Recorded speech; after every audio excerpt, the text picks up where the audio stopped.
வெற்றிக்கு பின்னால் பெண் தான் இருக்கிறார் என்பதற்கு எத்தனை உதாரணங்கள் உண்டு. என்னுடைய வெற்றிக்கு பின்னாலே என்னுடைய மனைவி தான்.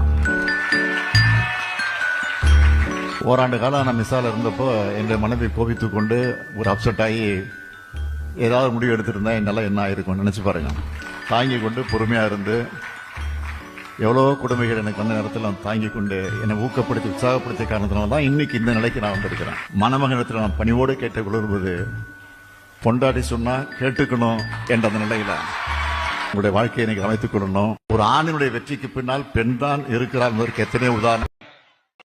அதெல்லாம் நீங்க அதுக்கு போராடி ஹர்ட் ஆகிறதெல்லாம் நான் பார்க்குறேன். அதை பார்த்து எனக்கு ஹர்ட் ஆகுது.